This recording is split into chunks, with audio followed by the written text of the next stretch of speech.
Let me do. Where's my intro at? It's super loud, everybody.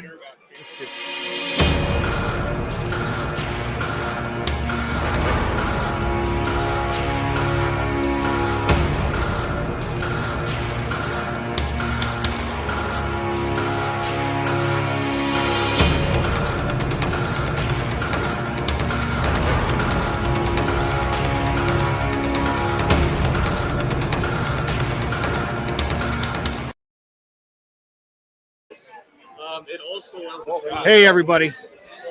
So, listen, it's super fucking loud here, right? So we're not going to be on long. I'm going to talk to 3 people tonight, maybe 4.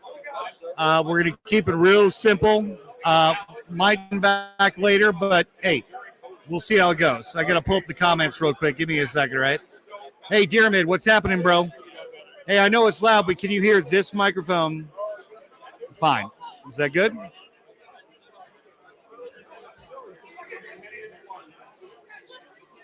So let me start with this. I'm at ShmooCon at the Hilton, D.C. There are probably, let's say, hey, what's up, Walter? Walter Mitty, good to talk to you again 2 times in one day.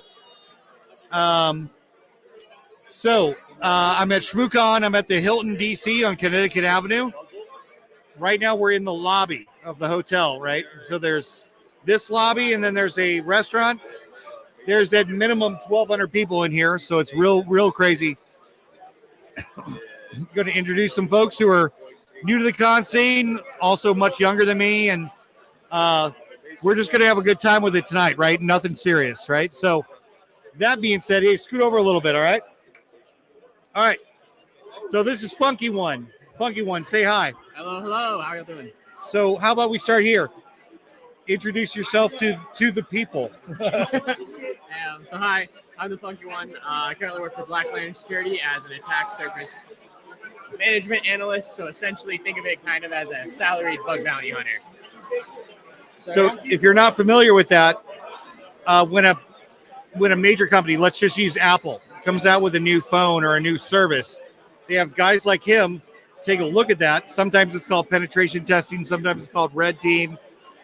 Sometimes it's vulnerability management, right?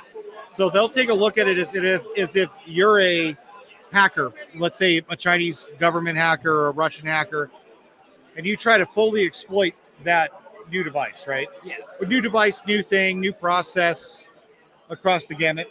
And what that does is they'd rather a guy like him do it than the enemy do it and then exploit, let's say, 100 million people, right? So that's pretty obvious. So where are you coming in from? South Carolina. South Carolina. Same with our buddy over here. He'll come on in a minute, but by the coast. Charleston area. Charleston. Oh, like anywhere close to Folly Beach. Not that I know of. More inland than Folly Beach. Okay. So actually, Stonehouse, right? Stonehouse is getting married at Folly Beach in November. Yeah. So that's going to be awesome. So I'm going to be down. I'll definitely hit both of you up. It's going to be actually Veterans Day weekend in this November coming up. So let me ask you a few questions, right? What initially got you into cyber? And So whenever I was a kid, as a lot of us did, I was trying to mod Minecraft, right? And so me being a solid 12-year-old, no clue how computers worked, no clue what a virus was. Of course, I download the most suspicious looking thing, those amazing green bright download buttons. I fell for it, of course. And so about 5 minutes after downloading and running the thing, I thought, I'm modding Minecraft. Nope. My computer screen went entirely white. Yep. I got the FBI virus, as it was referred to at the time. So it was popped up, help, or not help wanted. It was wanted, $1,000 with a picture of my face. Of course, 13-year-old me is screaming, crying. This is my first ever laptop, first ever thing I've done. And so that kind of set me on the path of cyber because I was I wanted to know how they did that. Right. I was how did that happen why was that able to happen? And you know, how many other people did this happen to? And so since then, I kind of started fiddling more with my computers, and eventually, when I went to college, I majored in it. And so yeah. Was your major in computer science? Cybersecurity with minor. Cybersecurity. Okay, yeah. Because it seemed like so. Not dropping too much. Funky here is it? Funky one's in his early 20s, right? And I'm in my early 40s, right?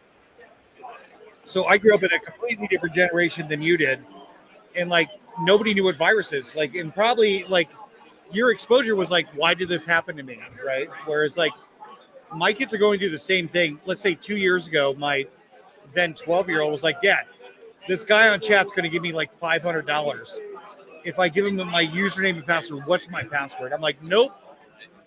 You know, but he was too young to know, right? At that age, right, let's not say the real pros don't do that. You know what I mean?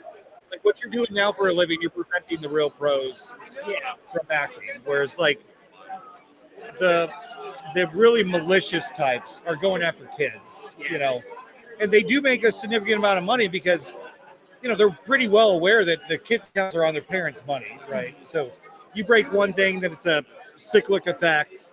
You know, it's a circular targeting. You know, their name's going to be on that money tab. You know, but, you know. Okay, where'd you go to school? University of West Florida. University of West Florida. What was that like? Yeah, it was great. I actually really enjoyed it. It gave me a lot of opportunities that, frankly, I don't think I would have had at other universities. And so I competed in a lot of competitions, such as CCDC, which is Collegiate Cyber Defense Competition. Okay. And then CPTC, which is Collegiate Penetration Testing Competition, which is what kind of set me on the path of red teaming, offensive security. Yeah.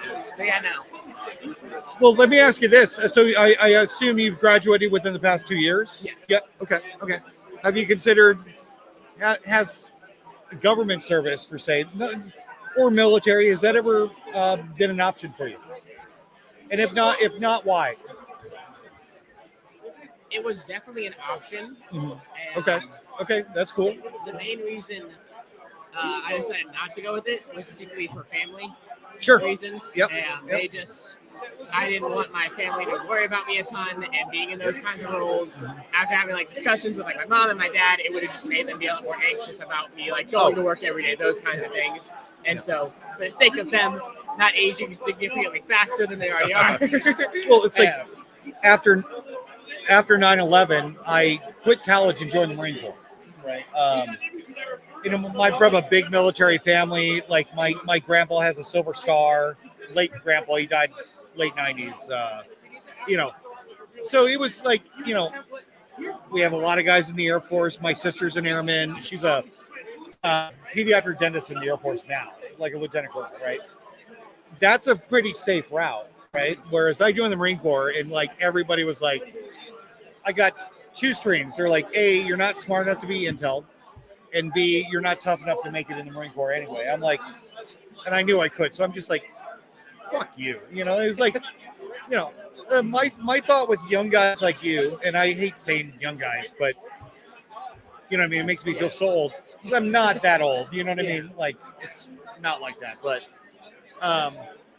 like I feel like you're building your career in the private sector, right? And then at some point, you could really apply that to the intelligence community, right? And on a lot of different levels. It's not like there's one avenue in. There's a lot of avenues in, and like they need a new generation because even still now, like some of the people that I deal with are Cold War people, right? They're in their mentality and methodology for dealing with intelligence is Cold War. And that's like now that's wrong. That is the wrong way to approach today. You know, that's like one of the guys who I grew up with, who's on the podcast a lot. His name's MJ. He was a professor of computer science at Purdue, and he left the program because it wasn't evolving. It wasn't moving forward. It was like the same stuff that nobody cares about, like that's essentially been obsolete for 18, 20, 25 years, you know. Did you have an experience, your experience in college getting your degree, did you feel like you were learning something viable, or was it already obsolete by the time you got there? There were definitely some aspects that were obsolete. So things like in the initial like intro to cybersecurity class that we had there, we were using Backtrack 4, which I believe was deprecated in like 2012. Wow. Okay. Yeah. So that was just the initial class, of course. So like in later classes, we got to use like Kali and the other more modern tools. Yeah. But initially, there are some aspects of the course curriculum that I definitely would have liked to be more modernized. Sure. But at the same time, since cyber is growing so fast, Yeah. it is hard to keep up. It's hard to adapt. Exactly. Right, it's hard right. to adapt to the new stuff because there's constantly new tools, new methodologies, new operating systems, all being released constantly. And that's fair. And the one thing that my big hope, like, let's say military versus the private sector, right? Let's say we're in Iraq, it's 2007, right? Al Qaeda makes a bomb against our new vehicle, right? They're like, we tried 200 pounds of explosive, didn't really do much. So what do? They're basically rednecks, right? Let's triple the explosive, see if that does anything, right? And then we have to spend billions to fix 300 pounds, basically, right? Where cyber, in my opinion, should be able to adapt a lot faster than the military, right? Because the accuracy at your specific place of work, just be like, hey, we recognize the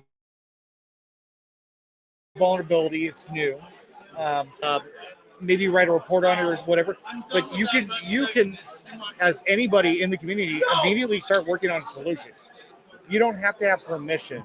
You don't have to have a budget. Would you like agree with something like that, where you could just kind of act, you know? Yeah, I definitely think that especially cyber degrees now need to be a lot more adaptable in those kinds of senses, just because of how fast everything is changing. Yeah. And like, get your foundations and get them in good, or colleges should focus on like primarily foundational, and then let jobs do like more on the work training, make them learn the OSs that you need, those are the tools that you need, those kinds of things. Sure.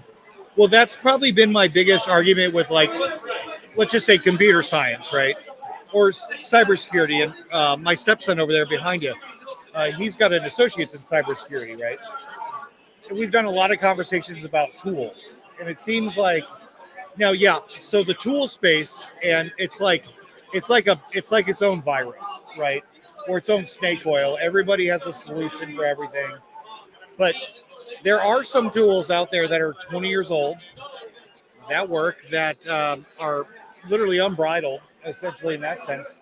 But the private companies' tools never get taught at a college, it seems. Did you have the same experience? I had a similar experience. There are some private companies' tools that would get taught. So, for example, things that are kind of benchmark almost in like the security space, things like Nmap, or like starting out like Nmap, Ncase, maybe. Yeah, sure. Yeah, those kinds of things. Those were taught initially, but anything past that, things that were so you wouldn't learn like McAfee DLP. Oh, no, because McAfee's a private company. Yeah, no, we would not. And hey, guys, by the way, sorry, I'm not watching the comments at all. It's just too chaotic here. So we're just chatting. You guys talk all the shit you want, troll all you want. I'll look at it later. Everything's gonna be fine. All right. So, yeah. So that's really cool. I kind of imagine. I feel like, though, that's also how would I say it? The private sector not communicating with the university system for cyber is also a fallacy on some level. But I understand that there's favoritism issues, budget issues. It's like, because, I mean, if you're being holistic and you're thinking, you wouldn't want to, let's say, so McAfee, I used to work for McAfee, I'm biased towards them, right?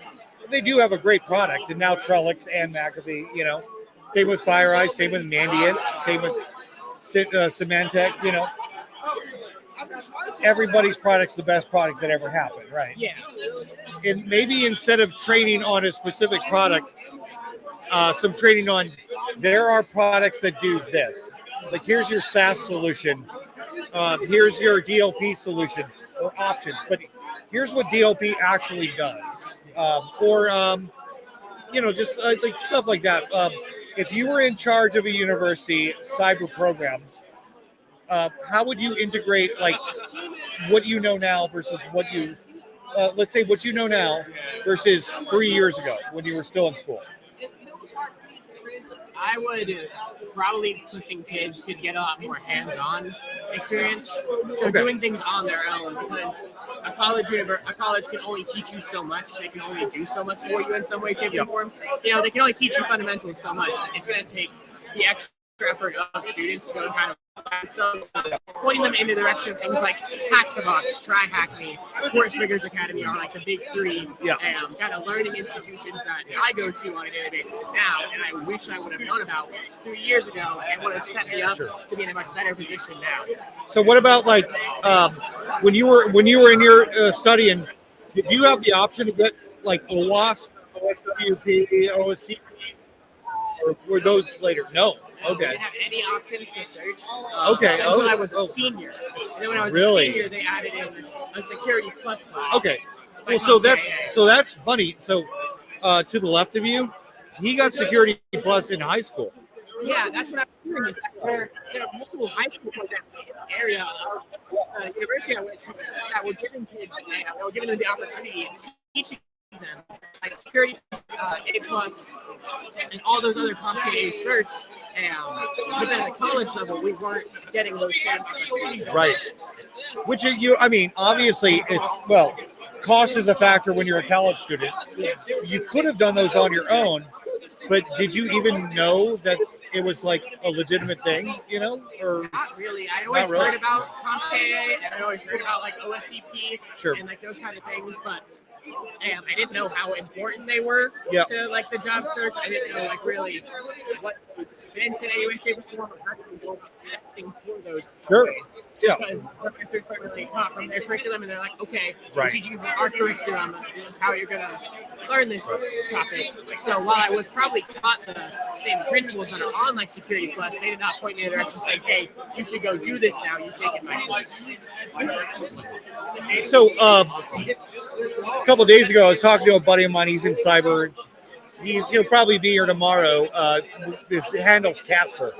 One of the questions that I was talking about, like, I'm going to ask, like, I was originally going to ask like a set 10 or 15 questions, right? Then I was like, no, I'm just going to wing it. But one question he had that it kind of affects our community, like indifferentially everybody in it, is mental health, right? So I'm not asking if you have mental health issues, but is there something that you would do, being 20 years younger than me, to improve mental health in the community in general over either in a short term or a long period of time? Now, I know you're not a psychologist or anything like that, but do you think that mental health issues for your generation more than mine, let's say, outside of PTSD, do you think that's because we're so connected to the computers that we work in and our phones and our devices? Do you think we're too connected?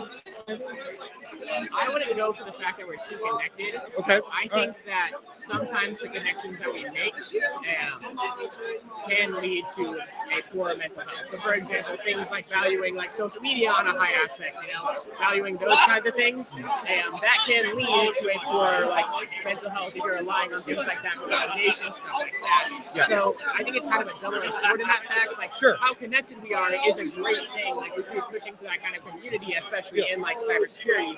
But also, like, if you're on like social media, those kinds of things, and you're constantly looking at like analytics for like YouTube or for LinkedIn, then getting your head wrapped around that can lead to like really bad situations like depression, anxiety, all that kind of stuff.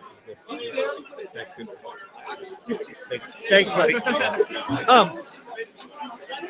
The clicks thing. It's like like I told you earlier, like I'm unemployed, right? And I've been doing interviews all week and for the past like 12, 13, 14 days, right?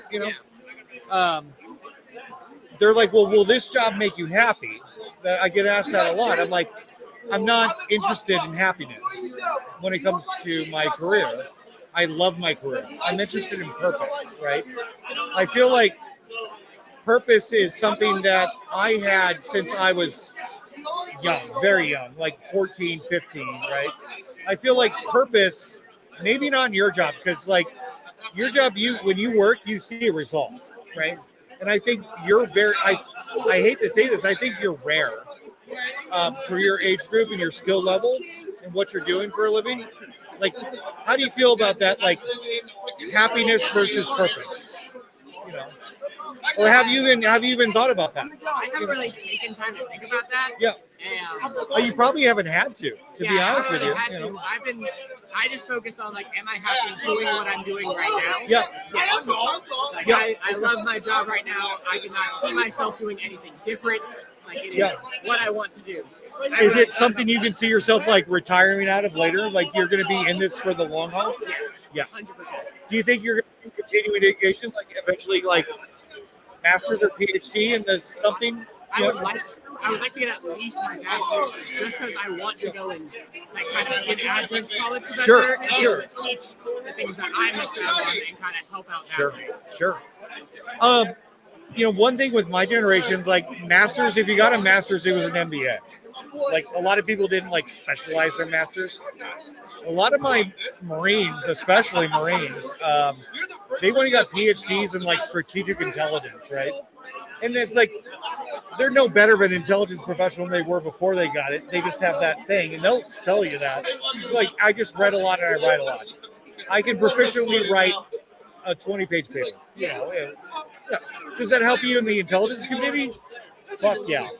But also in your community, because it doesn't matter the work you did. Like, every finite detail isn't as... Okay. Yeah, it's in there. Okay. But the report's what's really important. So if you're working for a major customer, they want to know how you did it, but all their only interaction is like your bosses and what they read, right? So everything in the middle is like, yeah, sure, you have to do your due diligence.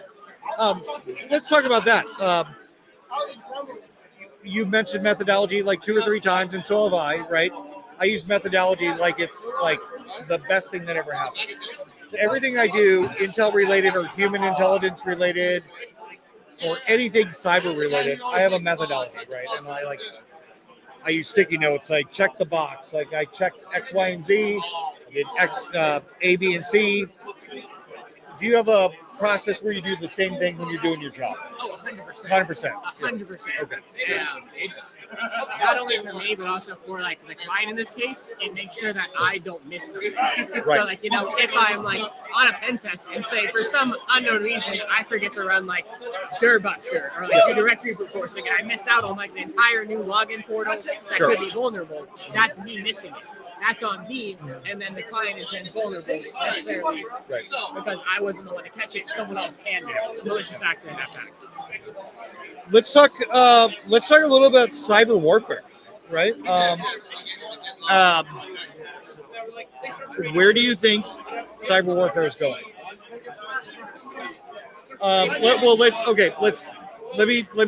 Let me do 2 streams here. Let's do stream 1. The United States, what should be the response to cyber warfare? And 2, what's the biggest threat out there right now for us? So, as far as what our response should be, I think that definitely is dependent upon what the initial attack is. Because, if someone goes after our banking systems, at that point, if we can figure out who it is and have sure confidence in who it is, then we begin firing back, send our operators, those kinds of things, to do what we can after them. And as far as, other things, such as like stealing intelligence, those kinds of things, just, I don't want to say kind of give what you get kind of deal, but definitely give what you get. Don't necessarily, I don't want to say show a force, but show a force at the very minimum. That's fair. So me and my guys since 2007 in Iraq, I was in Iraq in 2007. We were talking about at some point, this hacker stuff's going to go from, at some point it's going to be lethal, right? Now, I don't know that there's really good evidence that anything that's been hacked has been lethal yet, but I think that that's coming. I really do. What's that movie that just came out? God damn it. Ethan Hawke's in it. Have you seen that new movie with Ethan Hawke? Hold on.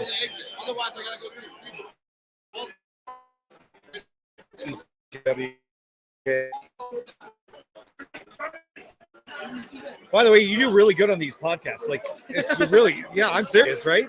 Your boy's awesome, man. He's really witty. He's a smart guy. I'm on my team, leave the world behind. So leave the world behind. Hacking 100% turned into like lethal shit across the country. It's in that scenario, right? Like somebody took over Teslas and was crashing them into shit. They redid the GPS. They took out all the satellites. So you had no internet, no cell phone communications. I think if you eliminated cell phone communications for at least the younger generation and people like literally now, 55 and under, where the fuck are they going to drive to? Right? They didn't grow up with goddamn maps, actual maps, But then, like if the internet's out, Tolstoy's for the subway, those are out. Everything's connected IoT. I think that presents a significant vulnerability. Now, here's what realistically, though, they still haven't gotten her to bed yet. Let's just use Russia or China, hacks all of America in a very serious way. They shut off our cell phone towers. They block our dams, poison the water system, and turn off GPS satellites, right? Let's say those 4 things. Like, okay, that hack is only going to last as long as that computer's running in their country. And the damage that we can do, lickety fucking split, right? Yeah. Way more significant than they can do. Yeah. Because on I guess face value is, if Americans can grow food, and they can still drive their car, kind of everything's going to be okay, right? Yeah. To an extent. The younger generation is going to freak the fuck out when their Oculus 3 Rift doesn't fucking work, right? Yeah. And it's to be expected. But that's not essential to life, Yeah. What do you think about that? I know that was kind of a mini rant, but I mean, what do you think? I mean, I agree with it. I definitely think it's more of like a kind of a sign of the times. Is like, for example, my generation grew up with a lot of the technology like your generation may not have. So we were used to not having to like memorize each other's phone numbers to call them. We had Rolodexes. We had these pagers. I grew up with pagers. I still had rotary phones, man. Yeah, exactly. Do you remember rotary phones? Oh my God. I mean, I kind of want to go on eBay and like have one, because they just made a cool noise, right? But I think my dad worked at Scott Air Force Base. He was with Transcom, so he brought home a laptop, and this thing was that thick. We still have it at the house. The mouse pad wasn't a mouse; it was like a roller ball. The buttons were like literally that big each, And the case for it was like that big, But you could play solitary, and I was like, oh my god, it's like this laptop has games on it, Yeah. Hey, Cameron, say hi. Say hi. Hey, Aranza, say hi. There we go. Aranza's my daughter-in-law. Yeah, and Cameron's my stepson. Yeah. He's the one in Space Force. Yeah. Well, he's doing cyber. He's got a degree in cyber. They didn't have cyber slots open, so he went orbital warfare, which is insane. And then his main MOS is going to be SACDOM. So, I know, right? I'm like, and here I am, a dumbass. I'm an Intel Marine. If Space Force existed in 2001, I would be retired from the Space Force. You know what I mean? For sure. So, how about this? Hey, really cool answers to really cool questions. I'm going to leave the floor to you. Take as much time as you need. What's on your mind? What are you thinking? Primarily, one thing I wish is that college students and high schoolers who are interested in cyber kind of had more of a platform to study it. Okay. And there are a lot of study platforms out there now, but for example, it's really, I don't want to say it's hard to get the word out to them about it, but one thing that I find difficult is like helping my friends like do things like hack the box, do things like try hacking, just kind of stuff they've never heard of. So I think that's a really important thing in my mind. And so I don't packet know assembly, packet capture. Yeah, all of that kind of stuff is stuff that I feel like is really important. It is. It's still important. Yeah, exactly. It's super important. And so I feel like that should kind of be progressed more, especially in education, because now with high school programs popping up for cybersecurity, things like that, things like CompTIA certs, should definitely, I feel like, be pushed a little bit more. CEH, CISSP, Windows certs, but that's, I mean, I'm not even biased towards any of those, but I'm, would you agree that there's probably 5 to 10 certs from, maybe they just started a junior in high school and start getting those certs. And then if you're going to take a career in like anything cyber or computers or IT, like if you know you're going to go down that path, maybe junior year is a good time to start. Yeah, 100%. Because I'm finding now, like some of these jobs I'm applying for and doing, if they're like, look at your certs, I'm like, I don't even know. And I'm being honest with them, like, I have certs, I have no idea what they are. Yeah. Because I've never used them. I've literally never used a lot of these certs, right? It's definitely certifications. I feel like are important for some things, especially for like, for example, put a high schooler who is in like a low income area. Yeah. Those kinds of things where a school is able to pay to kind of help them, even if it's just like. Windows, getting them into the door. Like Windows cert, the Windows cert. Example, there's like a basic Windows was it Microsoft cert? Yeah, Microsoft cert. Microsoft certifications. Even if it's something that I feel like as basic as that, what's the You more can- important you can- thing right now is getting the foot in the door. Because like certs, Because you can start across the country at about $45,000 a year with a Windows cert. yeah. And so it's like, And that's gets gets a your lot of money to those people who are in those low income areas, Right. And have those kind of, are in those situations. That's a lot of money. that is a lot of money. And so even if they're able to get those opportunities in high school and are able to have like a high school institution like pay for them in any way, shape, or form, or even helps them pay for them in any way, getting a foot in the door is probably the most important thing. Actually, let me pose this comment. So,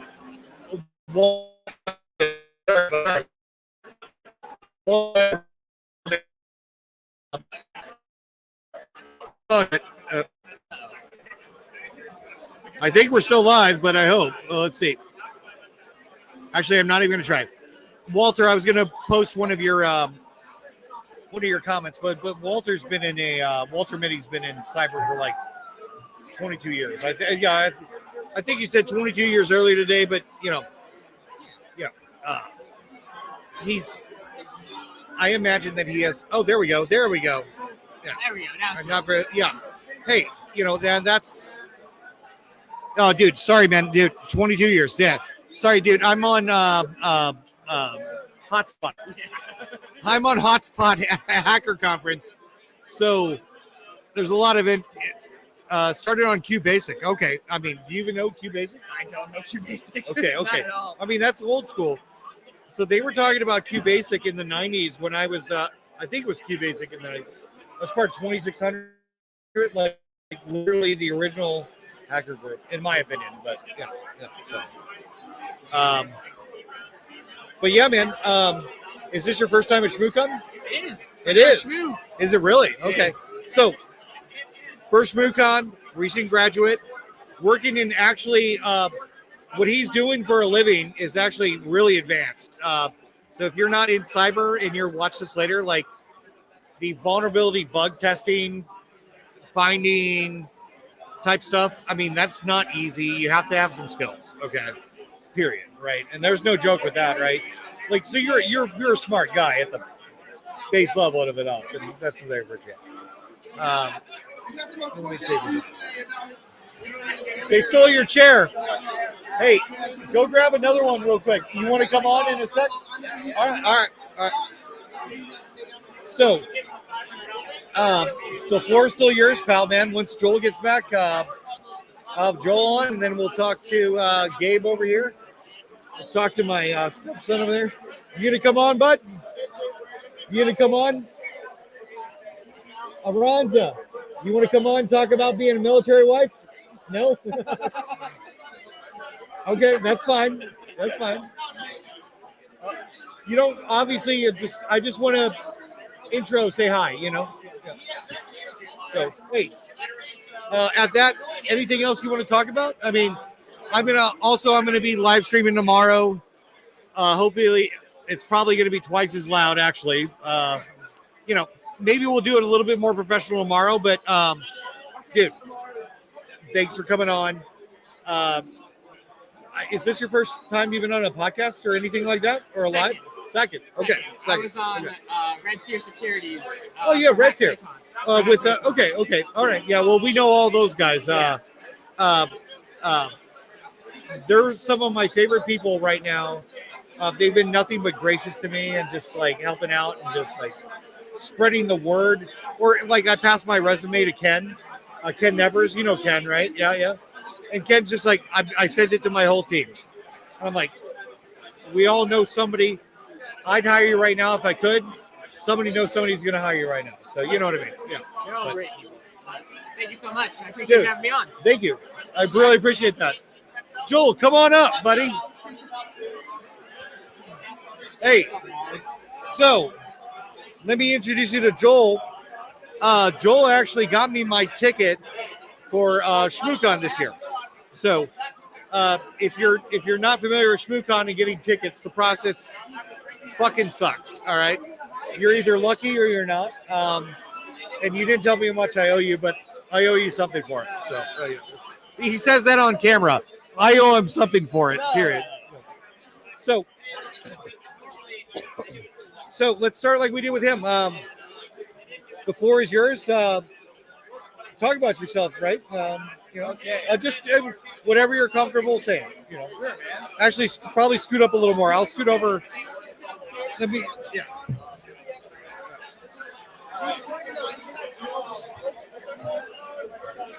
There we go. So let's start at the beginning, right? Yeah.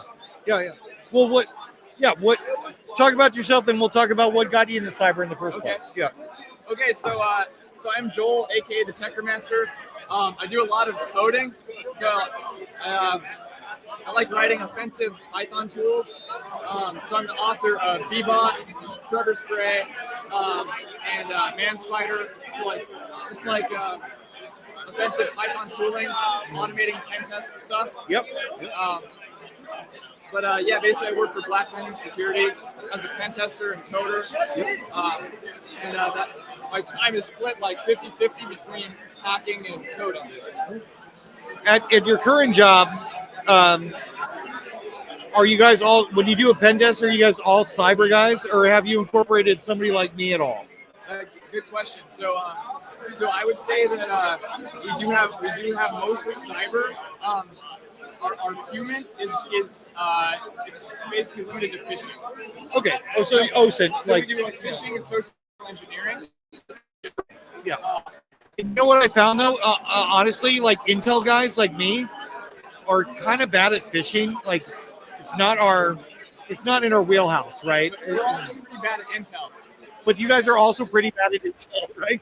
Well, you're not bad at Intel. You guys are really good collectors, right? You're just not necessarily really good analysts, right? But there's a big difference between the two. So the difference is like if you're a government contractor, you have a lot longer to like churn on the target, right? Mm-hmm. Pen test is 1 week. Yeah. So like usually you do what can be automated plus like a phishing attack, right? Let's talk automation real quick. Do you know are you familiar with CrowdStrike? Yeah. They had an automated pen test thing that was going on. I think it still is. I've seen some positive things about it. I've seen some negative things about it. Do you think that, so obviously some portions of red team and pen test, and in that sense, blue team, purple team, can be automated. Do you think we're close to automating pen testing, period, with like, let's say AI enabled?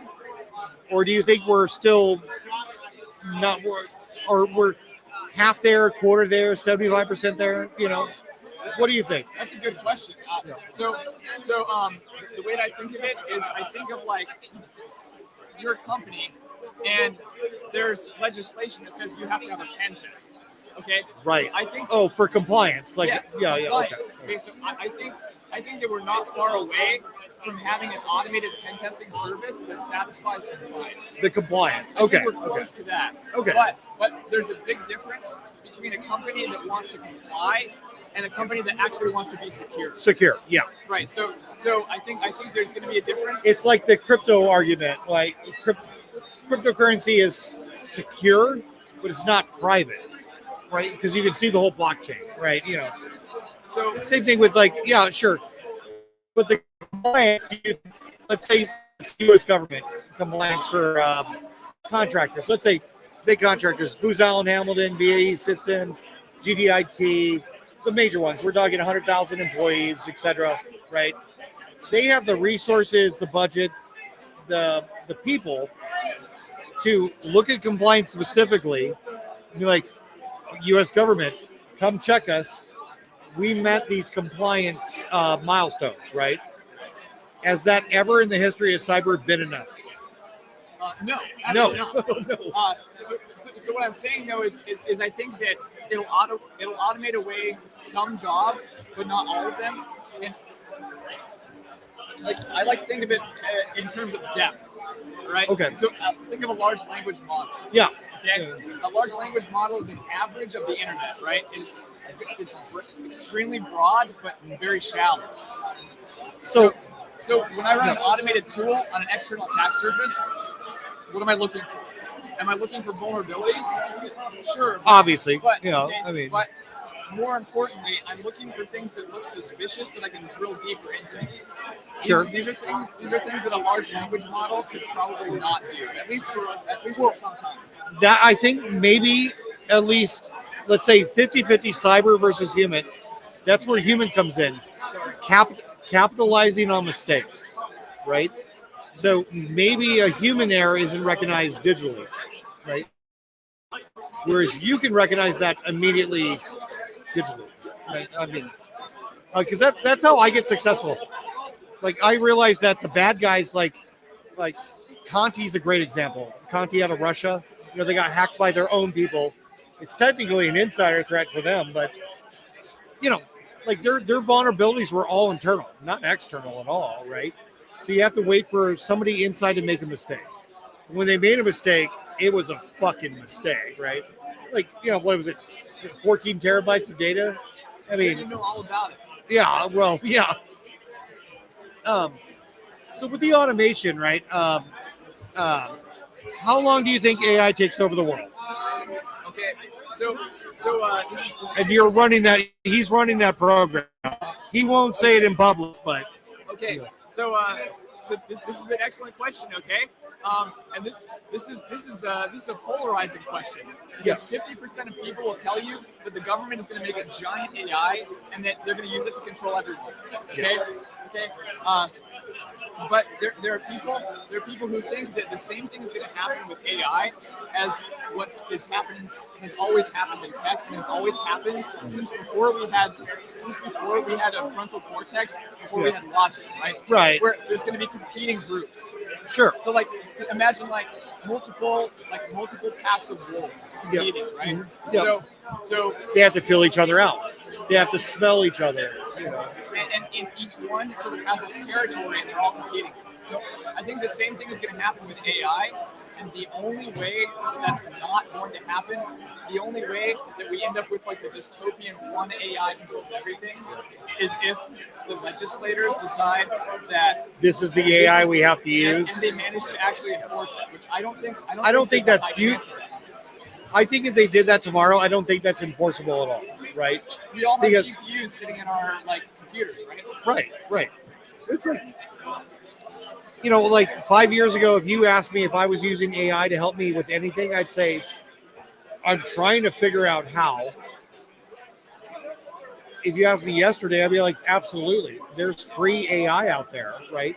Now, maybe that AI is only media specific. Maybe it's only YouTube. It's an AI geared to take YouTube videos, suck them in, transliterate them. Then I get timestamps, and then it also gives me the heuristics and emotional aspects of the comments. Who's talking to who? It gives me all that data, right?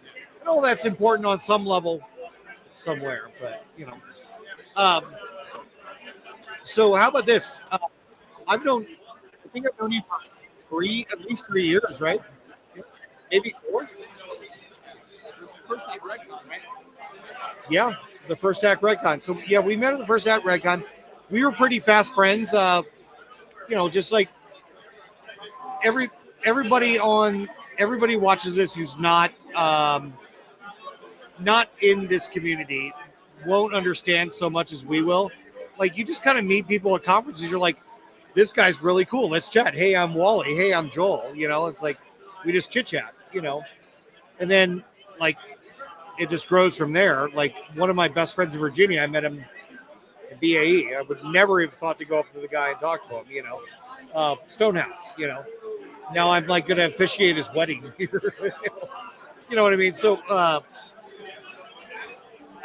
let's talk about this. Let's talk about ShmooCon. You're giving a talk on Sunday. Without giving out too much, let's talk about your talk. Okay, all right. I'll tease it a little. Okay. So the talk, basically, the premise of the talk is it is a blooper reel of all the horrible recursion bugs that we ran into while building Bebop. Okay, so it's like how to build a recursive internet scanner, and like it shows all the terrible edge cases that we encountered that caused the scanner to go completely off the rails. So it's like if you can think of like building a recursive internet scanner as launching rockets into space, it's like the talk is like showing all the rockets blowing up. So it's like very entertaining, like even for non-hackers. Lessons learned. Yeah, exactly. Yeah. We would call that let's say in the IC or the military, that's lessons learned. Like, yeah. But in the military, it's much less complex. If you do A, B happens and C is the result. It's all C is bad. Don't do that.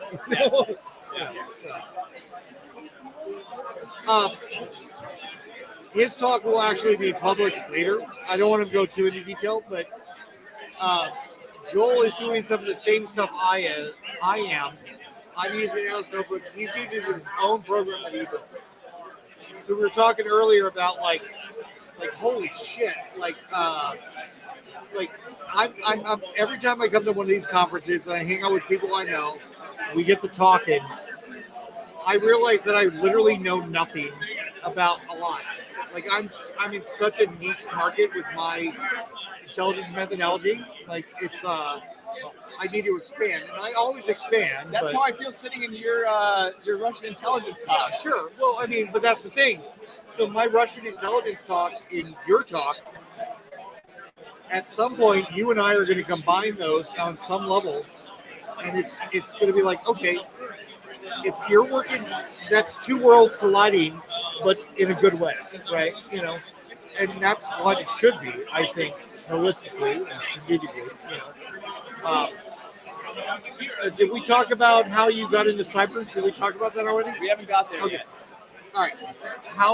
What got you into cyber in the first place? Okay. So I'd like to have a cool Darknet Diary story about like how I was like making fake IDs on the dark web before I turned 18. No. So actually, it's a lot simpler than that. My origin story for cyber is actually I got started with hacking by bypassing parental controls. Okay, so I grew up in a Christian family. Like, me too. My parents were very protective and like Roman Catholic. Well, Protestant. But whatever. I mean, it sounds like the same thing. Yeah. And fuck you on the internet if you don't agree. Yes. Okay. So basically, parental controls, right? So my first hack was basically logging in as the administrative user in Windows Vista by using the sticky keys trick. You ever heard of the sticky keys trick? Yes. Okay. You replace the special access accessibility executable with command prompt, and you press shift 5 times at the login screen, and it brings a command prompt. Okay. And then you reset the admin password and you log in as the admin. Okay. So I learned how to do that in order to bypass parental controls. What he's saying, people, is he was trying to watch porn on the internet in the early 2000s, but he needed his parents' password, I had not hit so he puberty hacked yet. it. Oh, okay. Sorry, he was trying to watch YouTube. That's exactly. I'm just kidding, guys. He's not that guy. Oh man. Okay, so anyway, parental controls. So that's cool, though. Yeah, and then basically I took those skills and I did the same things in my high school, which I'm very, very thankful I never got doing that. That's funny. Like, I was in high school from '96 to 2000. And MJ, he's on my channel a lot. He was a year older than me. There's like 7 of us. And let me preface it with this. Where I went to school, my graduating class is like 130, right? We're talking about a massive area, right? Mostly girls. So 75% of my graduating class knew what they were doing the rest of their life. I did not. I had no idea. So, like, I was working with my buddy's dad. I had sold my company. I was going to go be an architect, so I was in school for architecture. And 9/11 happened, like, fuck math. I was looking like, fuck math. And I took this guy in that I barely knew. He was a Marine. My house I lived in, and I was like, dude, you can be a Marine, man. They need smart guys like you. Like, let's go to the movie theater. It was literally that simple. There wasn't a thought process, right? So I did it. He's like, and then I got intel. They're like, yeah, that's exactly where you need to be. Like, there's no other place in the world you need to be. Everybody else can build a building. Right? Fuck your building. So, okay. Where are you at now? Where do you think the community is going? So like hacker community in general. Let's do the. Okay, let me rephrase. What are the issues you see with the cyber community right now? Okay. So I have to preface this by saying that like I'm not super plugged into Twitter or anything like that. I'm more plugged into GitHub. Okay. So I think one of the things that I've been seeing recently that's really interesting to me is the sort of transition from the corporate structure of companies, like hiring engineers and then working 9 to 5 in like a corporate like role, right? We're transitioning with software development, which by the way, when you talk about the future of software development, that's the future of cyber, it's the future of business. Like it's all going the way software development, right? So I see software development transitioning to an open source model where a lot of the contributions happening aren't even from people from that company. They're just people that use the software and want to improve it. So let me cut you off for a second. That's one of the big security. Let's say you and me, I say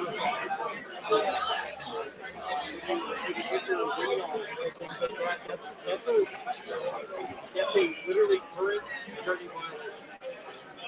What is the current security violation? If you go to the code and say you've forbidden expected shit, and you apply that code from the internet to something for the internet, you can go to prison. So that's both a savior for the government and issues, right? Yeah. Because the government is a restriction. The people who can work with the government, like obviously you can break out both, right? Even if your state legalized marijuana, you can't work for the federal government, right? I think that the people, there's smart people in the government, right? There's just as smart people in the civilian sector all across. So it's two separate philosophies. So I would say that in this situation, like the state philosophy is similar to the corporate philosophy when it comes to software. It's like we have trade secrets. We want to protect our trade secrets, and our code is secure because no one has it, right? So like a corporate software engineer, he would say that our software is secure because no one can reverse engineer it because no one has the code.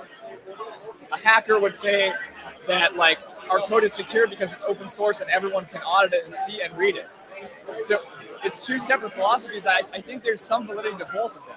Okay, so what would you do to mitigate that being the best? The security thing. So, Well, I mean, I know that that's like a loaded question. It's super complex. yeah. Let me phrase it. Is there a path to mitigate that?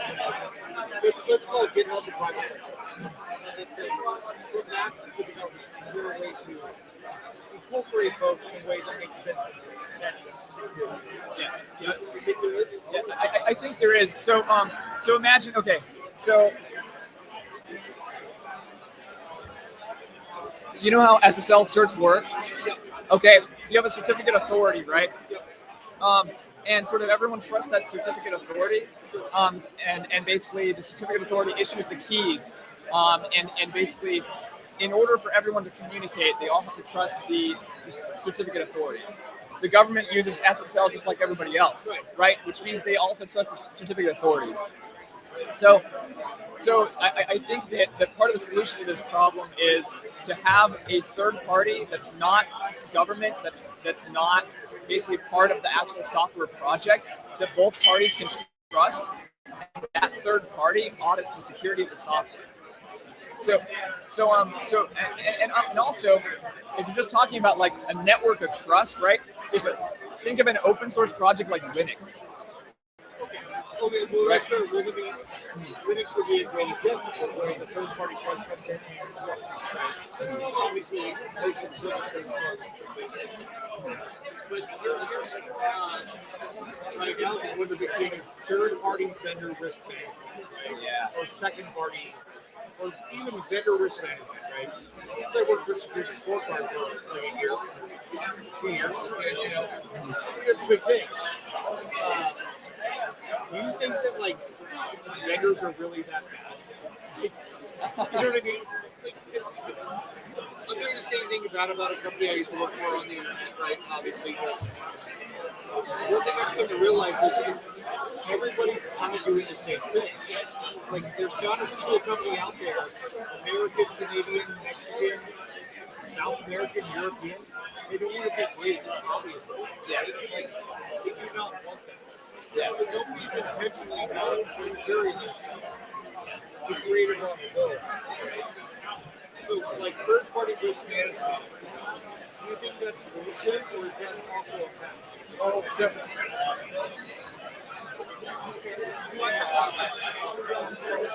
so to answer your question, like, are vendors as bad as that? I think most of the time, yes. But so like I'll admit that Snake oil is a term that I've been asked why. This product is snake oil. And I either say, I know it's snake oil, I say yes. I don't know, I say I don't know. The pinnacle of intelligence is not lying or not. exactly. So there's different risks depending on what you do, right? So if you go with a vendor, the risk is that you're going to get snake oil, or you're going to get something that doesn't work as advertised.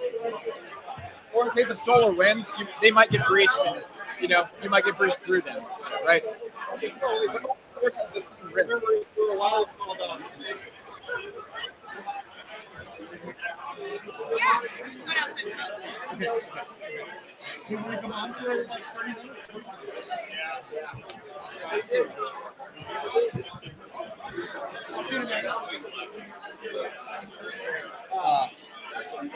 So we used to call it business email compromise, right? It was like they couldn't hack the company, so they used the vendor.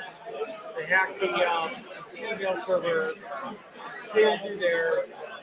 They would respond to an email where there was like 600 people on it. The random attachments from HR. If I was a hacker like that, then that would make sense, right? But in hindsight, that's really easily defendable, right? Like you can really protect yourself from something bullshit like that. If you're looking, all you have to do is look, right? I mean, yeah, but again, it goes beyond compliance, because like a lot of people aren't looking. that's the biggest problem. This is like 10 years ago, but I was the senior analyst on BAE Systems Insider Group program, right? We used Securonics, a company out of Texas. They were originally based. You know, we had considered this in the IC for 25 years, right? The private sector had not continued to look at email traffic over a long period of time. So the first day we implemented this, we've been looking at like 9 months of email traffic. This, we'll call him a gentleman from another ethnicity than American.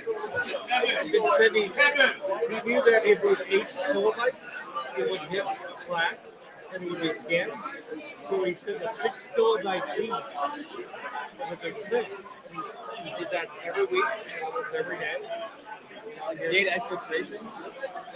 EBDLP. So, I mean, zero trust comes in my mind when I think of that. Like, should you trust anything coming in? No. You should trust anything going out. Some people are like, oh, that's bullshit. I was like, is it though? Like, right? Like, anybody who says we can't be breached and you breaching, the whole system's skewed, right?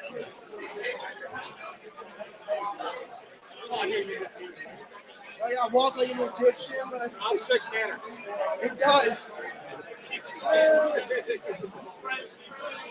Okay. So, what do you want to talk about? And I almost want to talk more about AI. AI is pretty cool, man. This is where the party went. So, I've been trying to get hired in the AI company, and I'm like trying to sell it. I want to teach an AI to be a detail analyst or a detail specialist. My original MOS in the Marine Corps was detail specialist. I want to start there with an AI, which this is not classified, obviously. Weather and ground. So this is weather on the ground. You know what? Terrain of evidence. Terrain.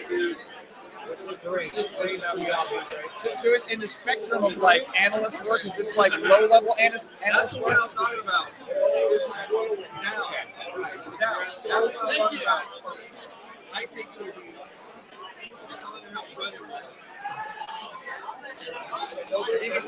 There's something going on right here. Sorry, I didn't notice till a second ago.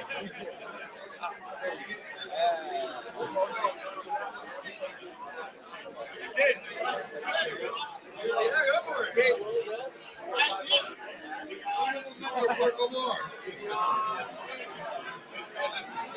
cheers, James. Sorry about interrupting your podcast. We got more. Like I said, there's like 1,200 people here. There's a lot going on. Yeah.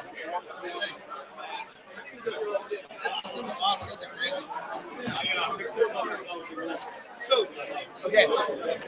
weather enemy terrain is the basics for Marine Corps engines. Like terrain, like let's say for the Marine Corps, Mount Sarabachi,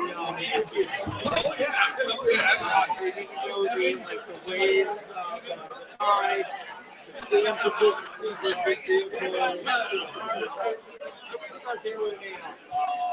That literally means nothing. Kevin, nice meeting you, man. Are you up way to hack for Scope came up with the best program for AI to build I think that's a positive next step. Okay, so I was watching an interview with Andre Karpov. Yeah, so good. There we go. There's a restaurant right there. If you want to leave if you want to make a phone, right here.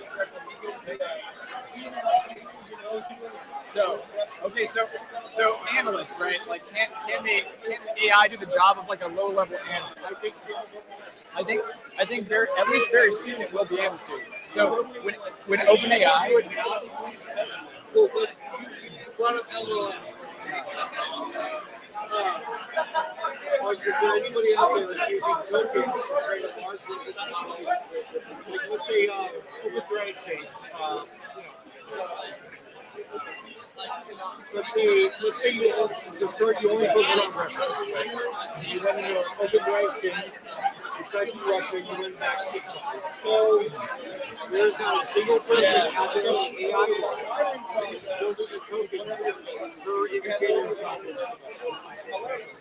That's one thing we're looking at. That's on the side. It's going to be on the human side. There's no analyst who's telling there's not a single analyst who's building target packages or, let's see, baseball cards.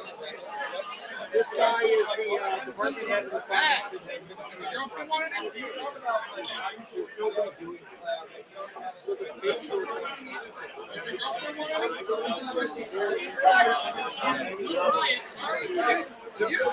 So the barrier of entry to train an LLM from scratch is very high. It costs $1 million to train an LLM. Okay, but okay, you can fine tune it. Sure. Initially, the fine tuning is very Exactly. That's right. So you can always fine tune an LLM, and with the multimodal LLMs that can see images in addition to text. That's an interesting. Yeah. So okay. I could talk to a company on Boston. They figured that out a couple of years ago. You don't have to train it to use everything. You have to train it just you can do this. So it has human intelligence. What are the pinnacles of human intelligence? It's got to be very specific, obviously. This question, like, what are the pinnacles of human intelligence? This is not a question we've fully answered yet. We're getting closer to it. What is human intelligence right now? What is human being? So you start with the definition. Then you go to different types. Over, and desktop. Here's a report. Here's what it means. You don't have to incorporate everything all at once. Same with SNX, so for everything. If we used to have an AI, you look at all of social media all the time, and the way to cycle. Here's what's making a really big mistake. You're looking for vulnerabilities inside, right? Mistakes in using for vulnerabilities inside. You want to hear something disgusting? Okay, so when you talk about automating something like an analyst job, there are people working on this, and there are people who have committed this code to GitHub, and they have created a swarm of LLMs that they've created a corporate structure of managers and supervisors and workers, and they have given, and each one is an LLM. And they've given the managers the ability to fire and create new workers. Okay, and it's literally a swarm of LLMs, and you are the CEO, and you give it the mission statement of the company. Okay, so this is disgusting, by the way, but this is going to be prevalent. This is going to be everywhere, and it's going to be. I don't like it. Okay, I don't think that. I don't think I want an AI in charge of hiring or firing yet. Well, I mean, it's hiring or firing LLMs, and when you fire an LLM, you just kill it. Okay, but also I don't think that we should bring our corporate structure into I'm not sure our corporate structure is the best way to structure our AI. I'm not convinced of that. Let's not unpack that. We should probably talk about that one tomorrow. Yeah, that's wild. Like that's wild. But it's happening, and people are already using it. Well, here's a good question. I don't know your individual. Do you have a bachelor's? GED. Okay. I barely graduated high school. I don't know if I was stupid. Look at me now, right? I'm one of those guys. some of the jobs I'm applying for are they're like bachelor's required. Like, oh really? If I would have finished like bachelor's in architecture, how would have that helped me? I told the recruiter that, I mean, especially the jobs I don't really want. They're like, it would. I'm like, nope, fucking shit. It's the thing is like it's super rare to find a company that will test you instead of just asking you questions. But if you can find a company that tests you and you pass the test, that's What kind of previous company still includes someone? There's a red team. They're gonna red team. Teams that have like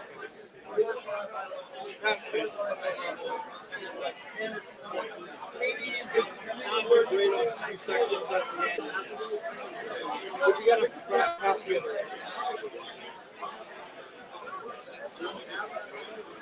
That whole aspect of the community is insane. Right? The thought that a bachelor's degree makes you smarter than somebody without one is bullshit. I imagine you agree. I guess I have strong opinions about education. You guys streaming? Yeah. Say hi to the camera. Say hi. Hey! Hey! I have more microphones. Let's do it.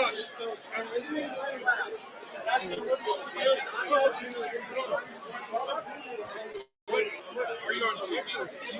YouTube, yeah. Where's all the podcasts? Check it out. Okay.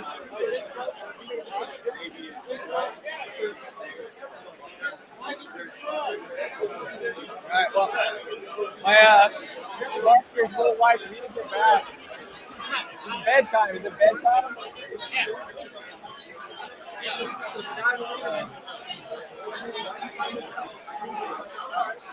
You're not done yet. Not done yet.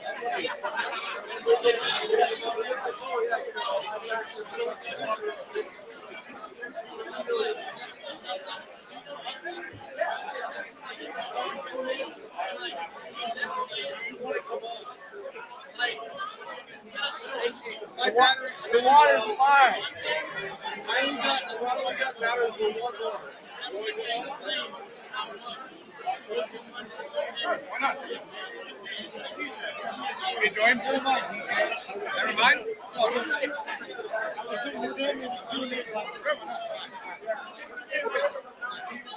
So, Joel,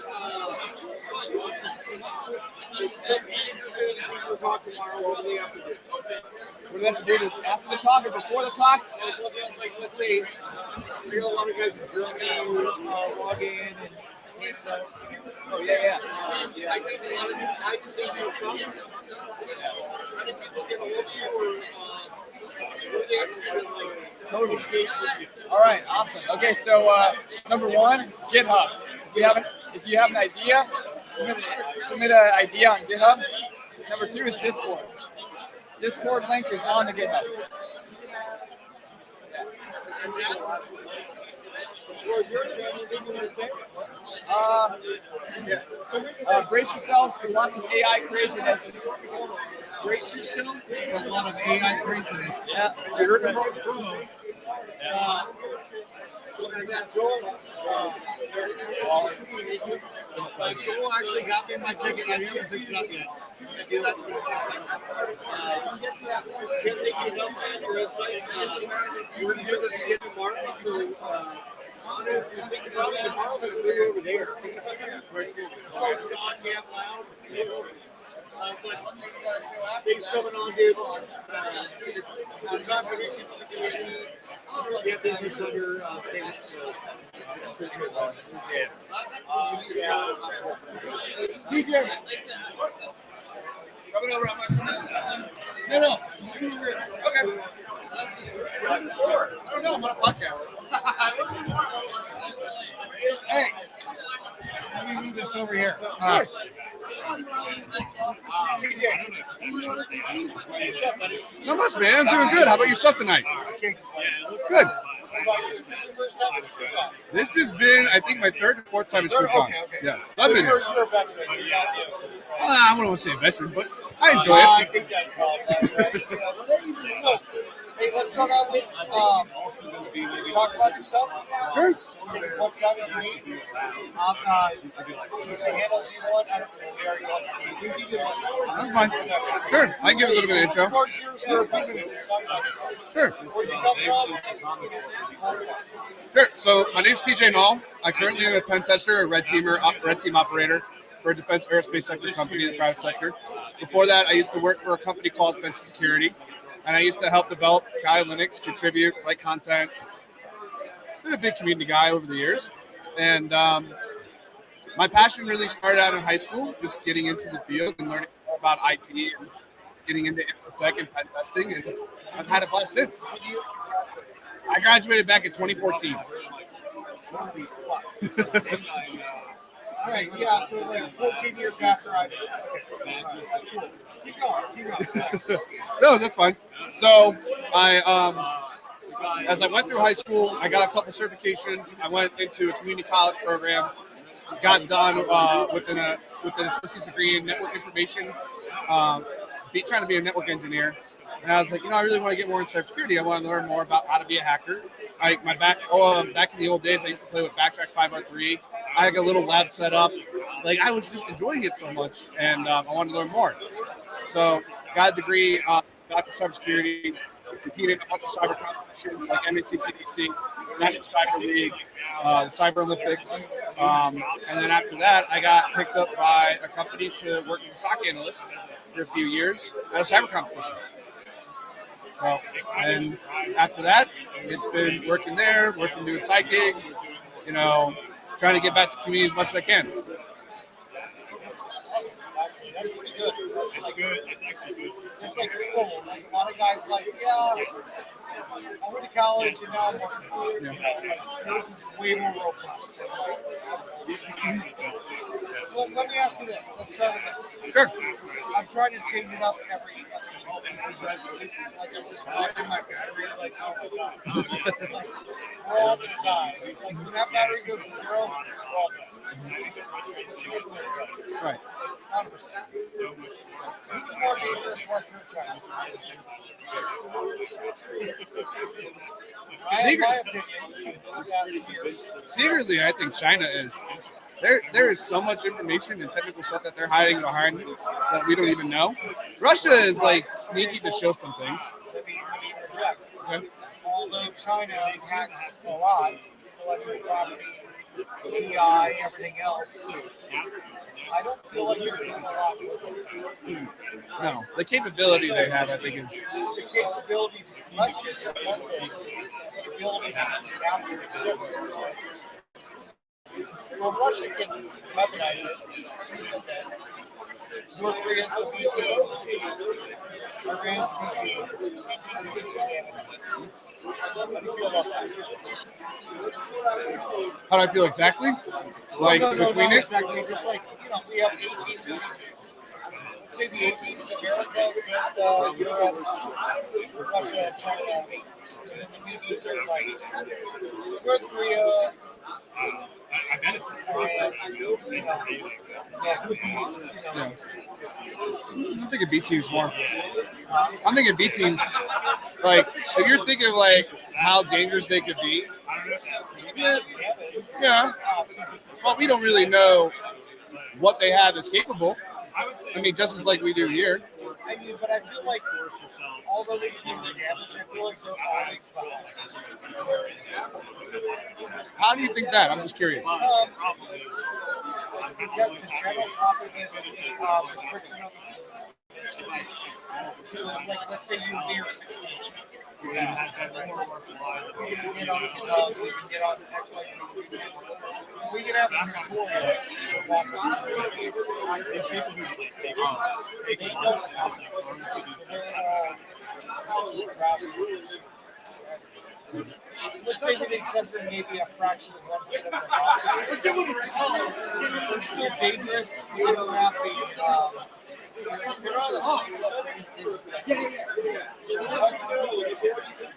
without the freedom what makes them I don't know. I never really thought of it. Yeah. never really thought of it. Because it's so weird. So, like, if I was up against, like, a communication hacker, I'd be like, yeah, obviously, there's very who knows everything. A writing hacker, I'd be like, hey, the chances of him speaking English fluently is 2%.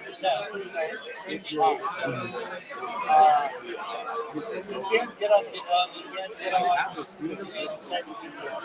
So he's working from scratch. Yeah, So because how you're now kind of they always do. So they I see what you're running about. It's just random thought. It's totally random. Yeah. None of this is scripted. No, I think it's interesting. I mean, it's something to put in a thought or speculation, right? I mean, we don't even know what that person could be doing, you know, like let's say Iran on the other side. Let's even take it in Europe, is Iran I think anybody who has the means to be destructive or to have a reason to implement, you know, let's say a strong attack against someone that wants to damage someone's life, I think it's a threat. Okay. Even if that threat's like, Yeah. At the start, right? that's fair. I mean, I just feel like, let's say college, 101, 102, 103. It has been active. And we go to PhD level, that might be China. Master's degree might be Russia. North Korea and Iran are still going to be on their path. Oh my God, is that TJ, bro? So, how'd you get into cyber? So it started out back in high school. I was taking a Security Plus class, and my teacher at the time didn't write the material for the course or how to prepare for it, that certification. So he was like, here's a Backcheck 5 cookbook, and here's a Backcheck 5 R3 CD. I got 3 virtual machines set up in VMware. Go ahead and go through each chapter in the book, see what tools work, see what tools don't work.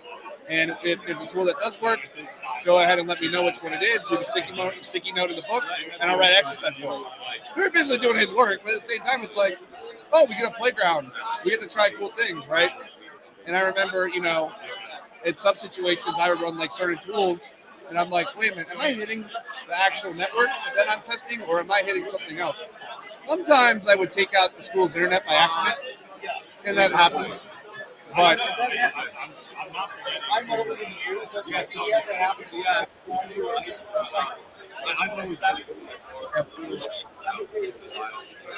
Yep. Is it the same as you? Yeah, we had 12 people in our class. Oh, yeah. Yep. Yep. Because I remember I was running EtherCap, the original tool that was in Backtrack 5 or 3, kind of like BetterCap, right? When you used to capture packets and you used to send them out. So When you were in high school, did you were Anything related to that. never did. No. I learned that years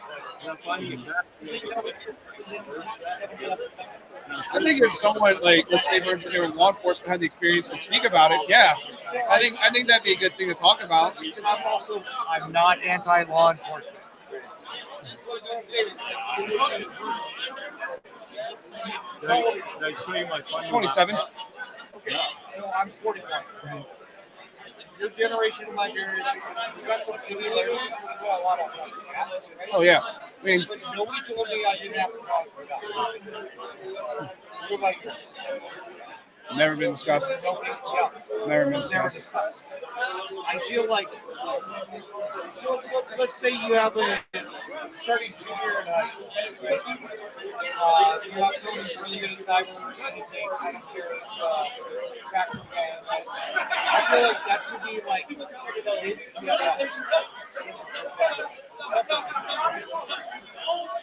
So that guys like you and me, here's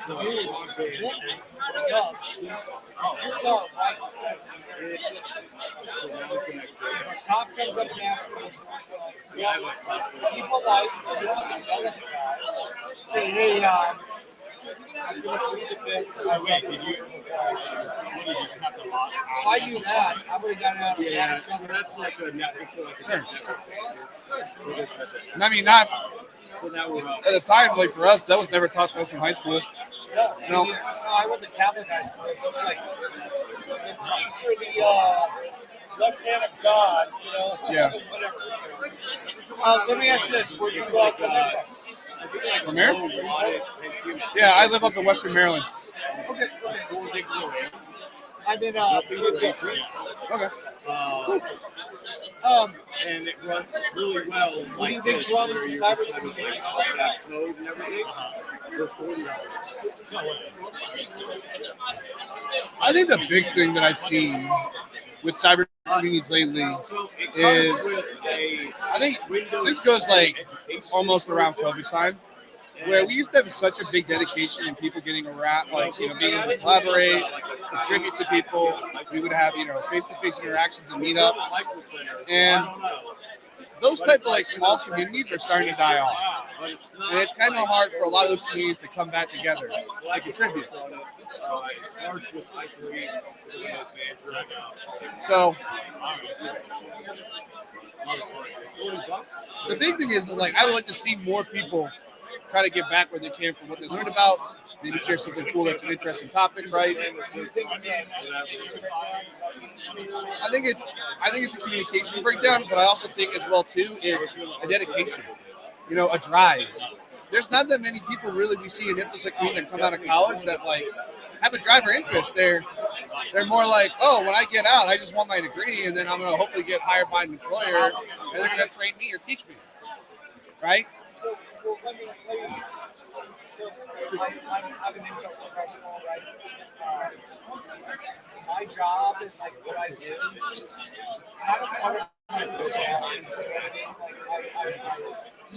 It's not about happiness. It's about purpose, right? It's like, that's my thing. That's what I do.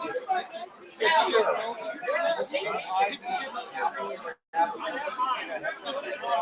Yeah. Absolutely. Yeah. But how do you people like that? Like, you being nervous, happiness versus what does that mean to you? Happiness versus purpose? What's more important to you? Having purpose or being happy? Happy in the end. You know. For me, I get happiness from like my kids. You know? But my purpose is protecting America. Are you prior service in the military at all? Not just for me, it's like I already have my happiness. I know I'll have happiness later, but that's not what I'm looking for. I don't know if that makes any sense. So when I was thinking of like happiness, I'm thinking more of like, you know, how do you want to be for the rest of your life? How do you see yourself, right? You know, I want to find things that make me happy, that I can enjoy the rest of my life, because you never know what can happen tomorrow. Like I kind of separate the two. It's like my happiness doesn't come from my purpose. So on the left, I have my career. That is my purpose. Do I get happiness out of it? Yeah, absolutely. In a lot of the years, you know, but like my happiness comes from family.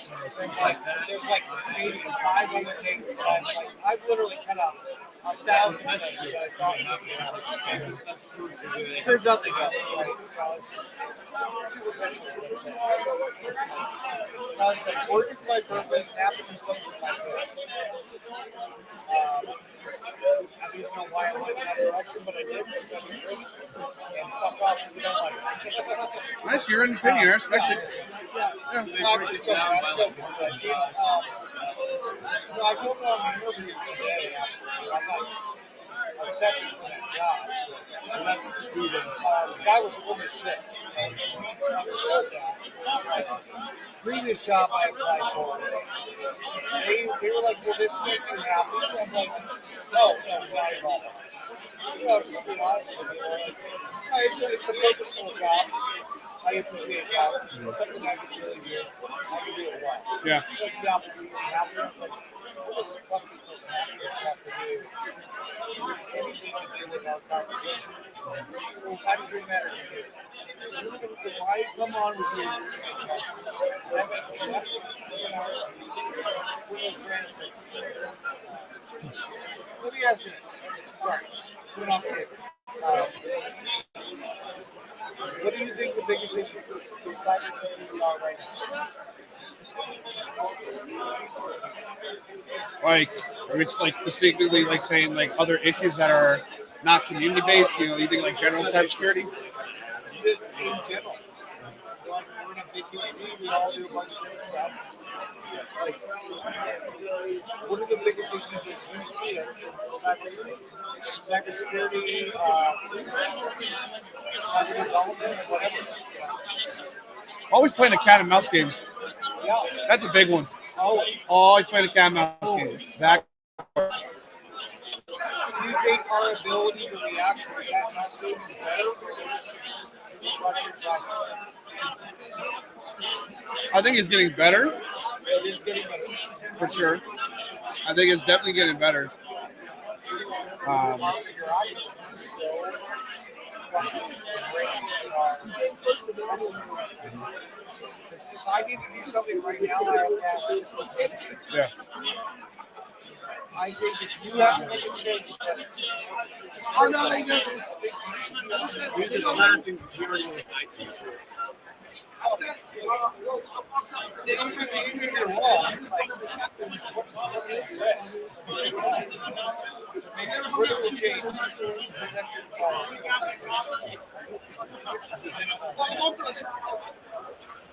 somebody doesn't want to say, well, I had a guy, you talk to a guy, do the thing, it was bad. But it's okay, it's just like 3 minutes after happening. For some reason, it doesn't care about it. Their opinions of the situation, right? And whatever what happens.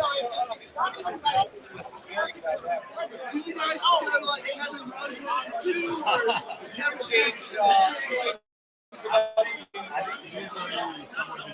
Be kind. Find ways to be able to share knowledge. Don't make it gatekeeping. Don't be the gatekeeper. all right, hey. What do you want to talk about?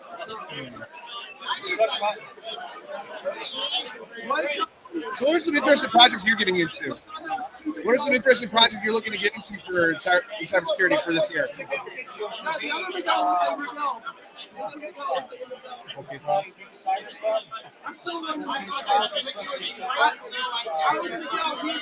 Cell phone data before 2010.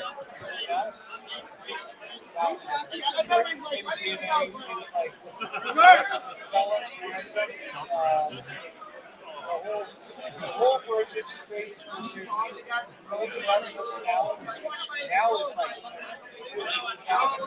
Yeah. that's just a little ridiculous.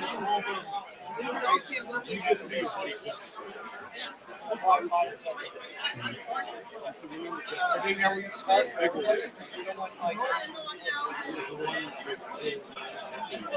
that's what I work on. That's cool.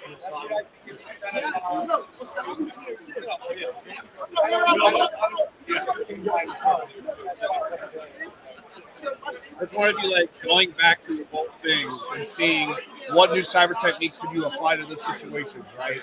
Or maybe there's something that was hidden that was not uncovered.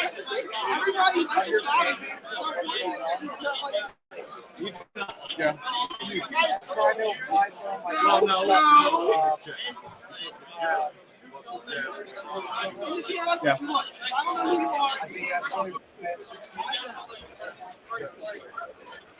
Something happened. Yeah. It seems like there's not enough there. Yeah, they're out there like, I don't think you come over now. That's why it continues. Like we put some work into like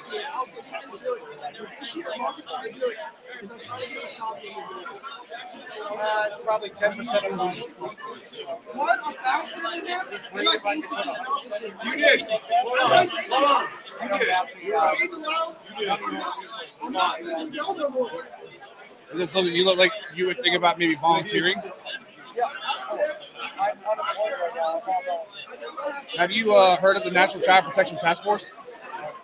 So they're a nonprofit-based community that looks to actually help find missing children and also stop online human trafficking and sexual activities. so prevalent. Like, who's the sidewalk?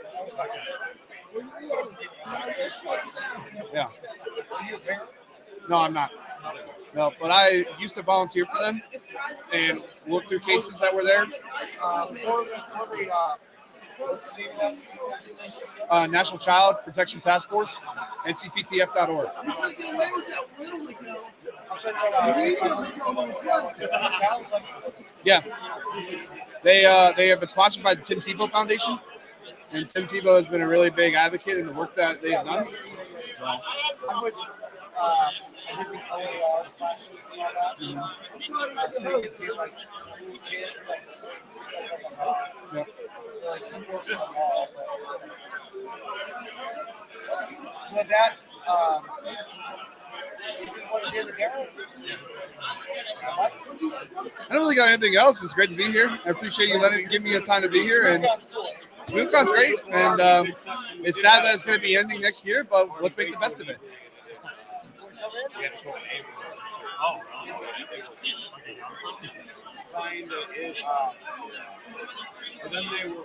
So for everybody out here in the live stream, everybody's going to see everything later. Like battery's really low.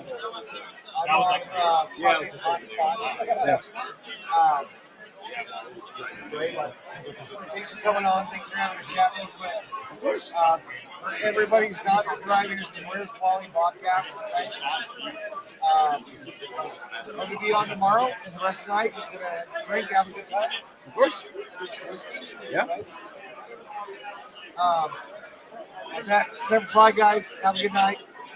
See y'all. Take care. Fuck off.